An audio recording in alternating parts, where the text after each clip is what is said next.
Maintenant, nous passons à la partie externe, la vulve, ce par quoi nous avions terminé sur la vidéo précédente.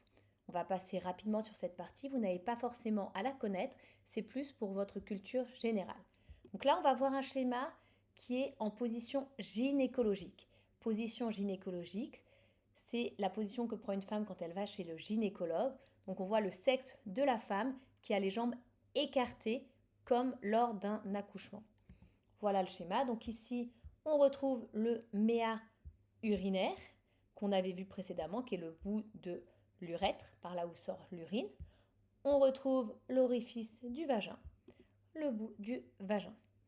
Les orifices urinaires et vaginales sont protégés par des replis de peau qu'on appelle les petites lèvres et les grandes lèvres. Il y a deux replis différents. Ce qu'il faut savoir, c'est que les vulves sont toutes différentes, comme les visages. Il peut y avoir des lèvres plus ou moins longues, plus ou moins grandes, des petites lèvres qui dépassent ou pas, ça c'est normal. Il faut se détacher des stéréotypes, notamment de l'image que la pornographie donne, souvent très lisse et quasiment enfantine de la vulve. Ce n'est pas la réalité et il n'y a aucun complexe à avoir sur la vulve. Autre détail que je voulais vous montrer, le gland du clitoris, c'est donc la partie externe du clitoris qu'on a vu précédemment.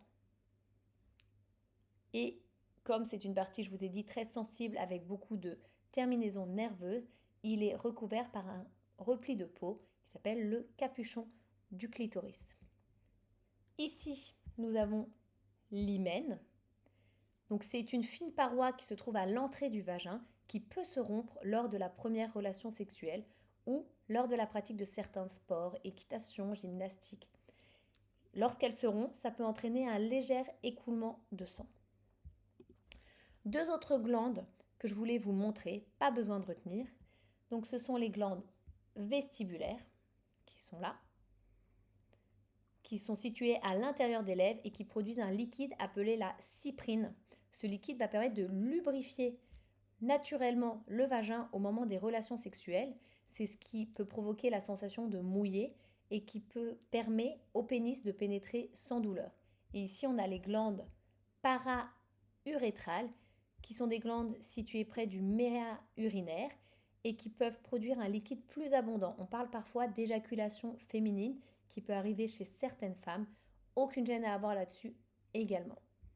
Ce que vous devez retenir, c'est ce schéma-là à apprendre, à connaître par cœur en sachant le rôle des différents organes.